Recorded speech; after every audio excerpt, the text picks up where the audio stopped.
सुनने वाले दोस्तों की खिदमत में आदाब। उर्दू शायरी का नंबर 5 लेकर आपकी खिदमत में हाजिर हूँ।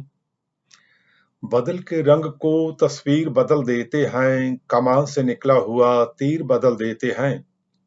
तू अपने आप को न बदल सका ऐसा कि बदलने वाले तो तकदीर बदल देते हैं। बदल के रंग को सभी सामीन की नजर करता हूँ जो इस वक्त इस प्रोग्राम को सुन रहे हैं। बदल के रंग को तस्वीर बदल देते हैं, कमान से निकला हुआ तीर बदल देते हैं। तू अपने आप को न बदल सका ऐसा कि बदलने वाले तो तकदीर बदल देते हैं। परवीन शाकिर की किताब खुशबू से एक शेर हाजिर है। बहुत मशहूर हुआ ये शेर।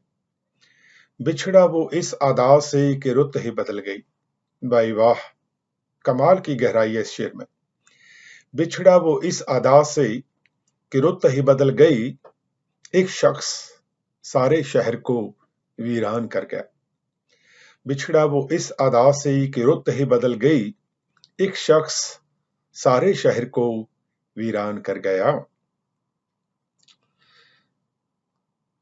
काट लेना मंजिलें दुश्वार व मुश्किल नहीं। काट लेना मंजिलें दुश्वार व मुश्किल नहीं। एक जरा इंसान में चलने की हिम्मत चाहिए। इल्हामा इकबाल साहब का एक शेर है। मैं तेरी खिदमत के काबिल जब हुआ तू चल बसी। मैं तेरी खिदमत के काबिल जब हुआ तू चल बसी। ये शेर छोटा सा है वजूद में, लेकिन इसका मतलब बहुत बड़ा है और इसमें बहुत गहराई है, सच्चाई है। मैं तेरी खिदमत के काबिल जब हुआ तू चल बसी। कह रहा है खुद दरिया से समुंदर का ये सकूत। सकूत अरबी का लफ्ज है, सकूत खामोशी। कह रहा है खुद दरिया से समुंदर का ये सकूत कि जिसमें जितना ज़र्फ है उतना वो खामोश है। कुछ शमा की लो में तासीर होगी ऐसी, वरना हर आग पे जलता नहीं परवाना। मोहम्मद अकरम नक्शबंदी ब्रेडफोर्ड में, जो मॉरिशस में मेरे कस्टमर हैं, जब भी आते हैं मेरे पास जरूर आते हैं, कोई ना कोई शेर सुनते हैं या सुनाते हैं। कुछ कुछ शमा की लो में तासीर होगी ऐसी, वरना हर आग पे जलता नहीं परवाना। कुछ शमा की लो में तासीर होगी ऐसी, वरना हर आग पे जलता नहीं परवाना। करते हैं अब तो तुझको सपुर्दे खुदा, मगर आना जरूर लौट के मेरी पुकार पर। लेते ही नहीं काम निगाहों से कोई और, रखा है हमने इनको तेरे इंतजार पर। जो दोस्त मेरे प्रोग्राम सुनते हैं वो अक्सर तारीफ करते हैं मेरे प्रोग्रामों की, मेरी शायरी की, मेरी प्रेजेंटेशन की। लेकिन मैं कहूंगा कि किसी भी काम में निखार लाने के लिए, उसको परफेक्ट करने के लिए, उसकी जो गलती है वो जितनी जल्दी हो सके वो सही करनी चाहिए। मुझे अच्छी तरह याद है कि जब मैं नया नया लेबनान में गया तो बेकरी में काम मिला रात 8 से सुबह 8। तो अरबी का तो नाम निशान नहीं था हमारे जहन में।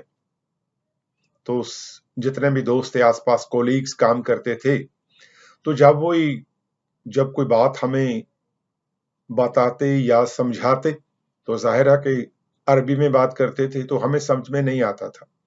तो ऊंची आवाज में हमें गुस्सा होते थे और कुछ न कुछ कहते थे। मेरी अच्छी किस्मत के कुछ हफ्तों के बाद बैरूत यूनिवर्सिटी से एक वर्क एक्सपीरियंस के लिए एक कोलीग आया नया, उसका नाम था गसेन। वो अंग्रेजी उसने एडिशनल ऑप्शनल रखी थी और मैं अंग्रेजी ठीक ठाक बोलता था। पहले दिन ही हम दोस्त बन गए और गसेन हबीब ने मुझे कहा कि आप मुझे अंग्रेजी सिखाओगे और मैं आपको अरबी सिखाऊंगा।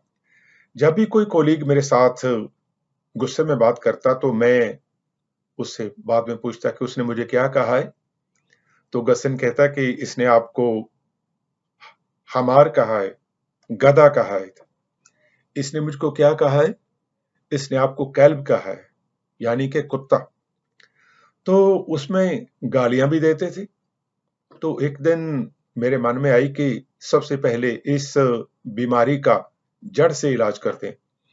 मैंने एक्सरसाइज बुक ली और गसन से कहा कि सभी की सभी अरबी की गालियां मुझे सिखाओ, मुझे बताओ, मुझे लिखवाओ। टाइम मिला और मैंने जो भी उसको याद था उसने सारा लिख लिया।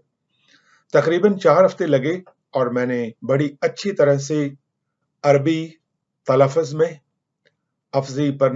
अरबी प्रोनंसिएशन में, एक्सेंट में वो गालियां कहने की कोशिश की। तो 4 हफ्तों के बाद एक कोलीग दूसरे से कह रहा था कि बरिंदर को गाली मत देना, हुआ था सिबा लाइए बरिंदर। वो दूसरा कोलीग कहता है क्यों ले? वो कहता है कि हवे ब्यातिक जवाब आला अल्फाज, वो बड़े अच्छे लफ्जों में, बड़े अच्छे शब्दों में जवाब देता है। तो उसका रिजल्ट क्या हुआ कि 4-5 हफ्तों में सभी मेरे जो अरबी दोस्त थे वो मुझे गालियां देने बंद हो गए। मेरे लिए पॉजिटिव ये हुआ कि अगर मैं गालियां सीख सकता हूं 4-5 हफ्तों में, तो मैं अरबी क्यों नहीं सीख सकता।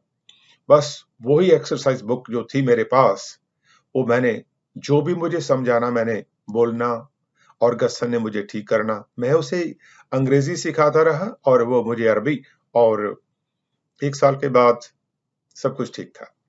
मैं कहना चाहता हूं कि जो भी आपको अच्छा लगे वो तो आप कमेंट्स करते हो यूट्यूब पर, जो अच्छा ना लगे वो भी किया करो।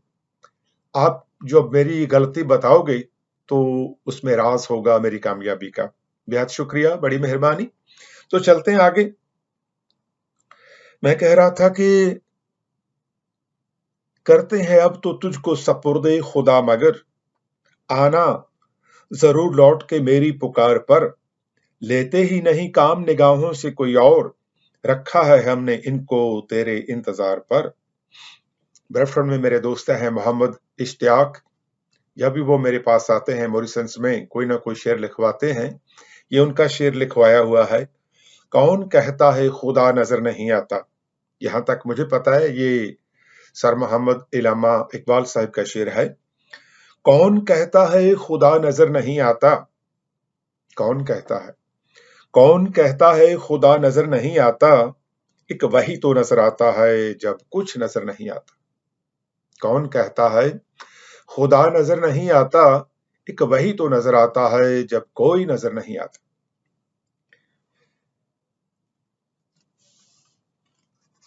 किस कदर मुश्किल है ये जिंदगी का सफर। सनराइज रेडियो पर जब मैं काम करता था, सरगम प्रोग्राम हर बुध के रोज 2 से 5, तो ये शेर मुझे लिखवाया था मिसेस कुर्बान ने। शायद वो यूट्यूब देखते हूं, नहीं देखते तो शायद किसी दोस्त से पता चल जाए वो देखें। ये शेर मैं उनकी नजर करता हूं क्योंकि वो तकरीबन हर बुध के रोज मुझे फोन किया करते थे। किस कदर मुश्किल है ये जिंदगी का सफर, खुदा ने मरना हराम किया, लोगों ने जीना। किस कदर मुश्किल है, कितना सच है, सचमुच। किस कदर मुश्किल है ये जिंदगी का सफर, खुदा ने मरना हराम किया, लोगों ने जीना। कम होगी जब चिरागे मोहब्बत की रोशनी। कम होगी जब चिरागे मोहब्बत की रोशनी, दिल को जला जला के उजाला करेंगे हम। भाई वाह। कहते हैं फानी जिन्हें हम, वो फना नहीं होते। मरने वाले असल में हमसे जुदा नहीं होते। जो चिता में जल रहा है वो तेरे पहलू में है, कांपते हुए होठों में है, बहते हुए आंसू में है। इस मुल्क में जब मैं नया नया आया तो लेस्टर से एक टीवी चलता था, एमए टीवी, और उसके प्रेजेंटर थे जनाब दलजीत नीर साहब। पता नहीं किसी दोस्त से उनको पता चला मेरे बारे में, तो उन्होंने मुझे इंटरव्यू के लिए बुलाया लेस्टर में। मैं और मेरा बेटा गए। गाड़ी पर। तो जब उन्होंने मेरी इंटरव्यू की, तो हर दूसरी तीसरी बात के साथ में उर्दू की शायरी करता था। तो वो इंटरव्यू इतनी कामयाब रही कि आज तक मुझे याद है। और जब मैं वापस घर पर भी आया तो दलजीत नीर साहब ने दोबारा फिर फोन करके मेरा शुक्रिया अदा किया। और मैं शुक्रिया अदा करना चाहता हूं उन दोस्तों का जिन्होंने मुझे, जिन उस्ताद दोस्तों ने मुझे इस लाइन पर सीधा चलने के लिए मेरी रहनुमा की। मुझे बहुत कुछ सीखने को मिला। तो कह रहे थे कि कहते हैं फानी जिन्हें हम वो फना होते नहीं, मरने वाले असल में हमसे जुदा होते नहीं। जो चिता में जल रहा है वो तेरे पहलू में है, कांपते हुए होठों में है, बहते हुए आंसुओं में है।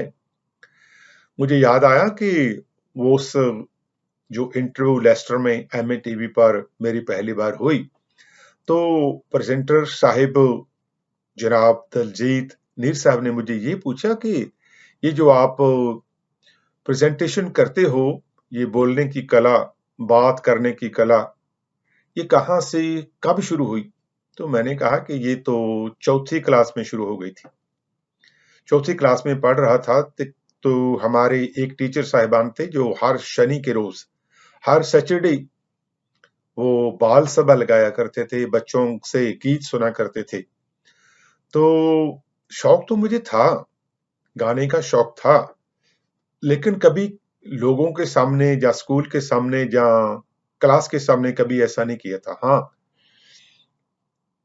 अकेले एकांत में, अकेलेपन में अपना शौक पूरा कर लिया करते थे। लेकिन उस दिन हमारे टीचर ने कहा कि आप स्टेज पर बोलोगे और प्रोग्राम कुछ ना कुछ सुनाओगे। तो मैंने कहा मुझे तो कुछ नहीं आता। कहते अपनी किताब लेकर आओ। मैं पंजाबी की किताब लेकर आया। उसमें एक छोटी सी कविता थी, पोइट्री थी। तो जब मैंने वो पढ़ी, गुरु नानक सब दा प्यारा सी, त्रिपता दी अख दा तारा सी, ਭੁੱਲਿਆਂ ਨੂੰ ਰਸਤੇ ਪਾਉਣ ਲਈ, ਸਤਨਾਮ ਦਾ ਜਾਪ ਜਪਾਉਣ ਲਈ, गुरु नानक ने अवतार लिया, तपदी दुनिया नू ठार लिया। आप हैरान होंगे कि आज करीब 50 साल बाद भी मुझे वो लाइनें अभी तक याद हैं, क्योंकि जो बचपन में आप सीखते हैं ना, वो कभी भूलता नहीं। तो चलते हैं, आज की छोटी सी बात सुनते हैं। बहुत सारे दोस्तों ने कहा कि शेर व शायरी के साथ साथ आप छोटी सी बात भी सुनाएं।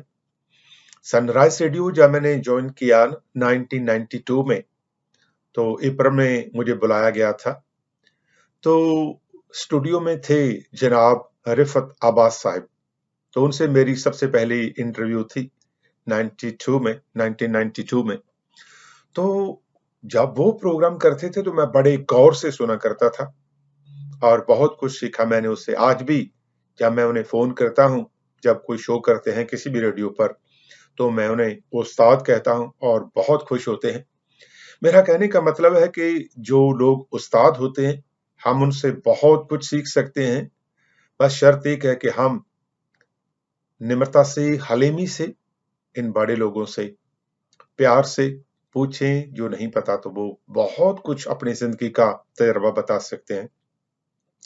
तो आइए आज की छोटी सी बात मैं आपके नाम करता हूं, उन सब दोस्तों के नाम जो इस वक्त ये प्रोग्राम सुन रहे हैं। आज की छोटी सी बात का नाम है अस्पताल की खिड़की।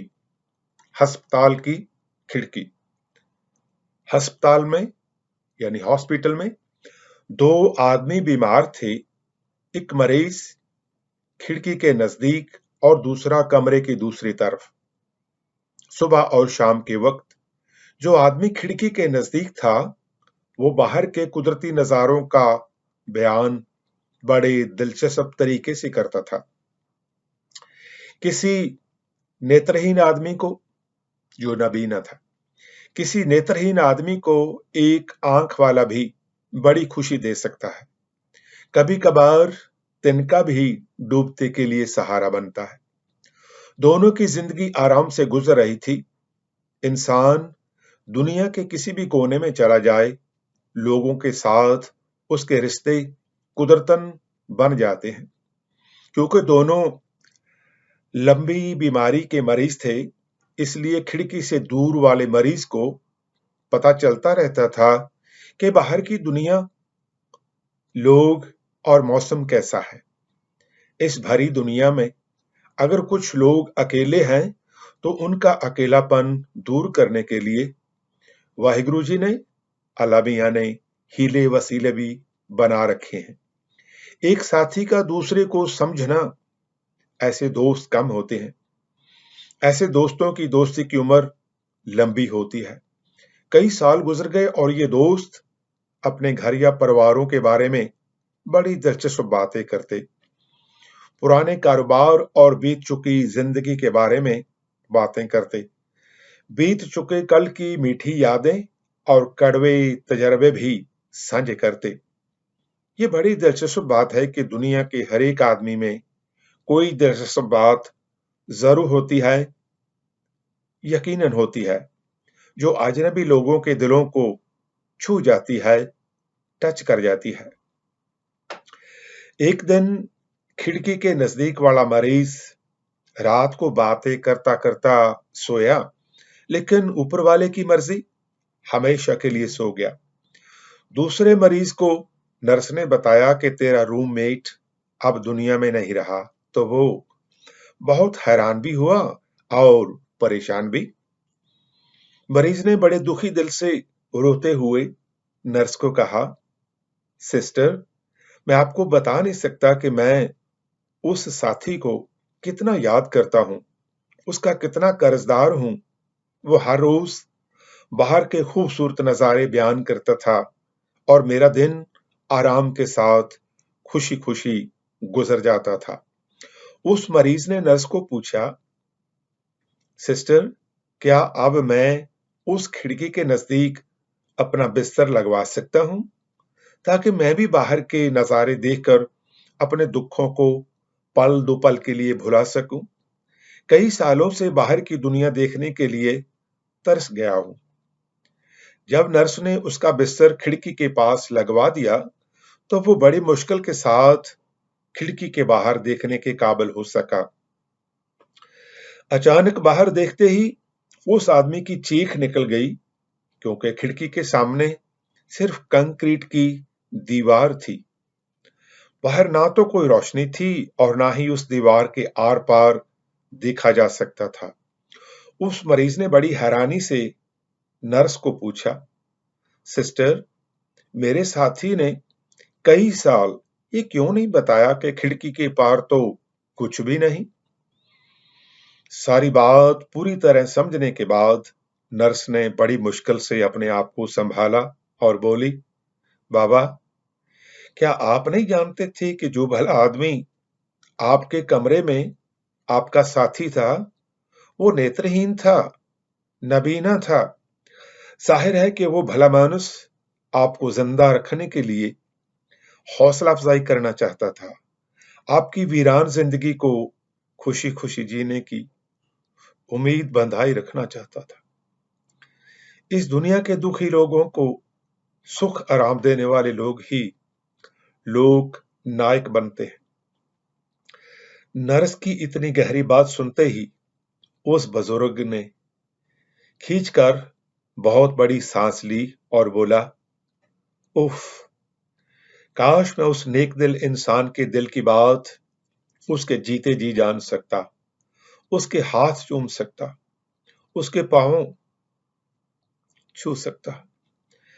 ज्यादा तकलीफ तो तब होती है जब अजनबी लोग दोस्त बनकर फिर अचानक छोड़कर चले जाते हैं।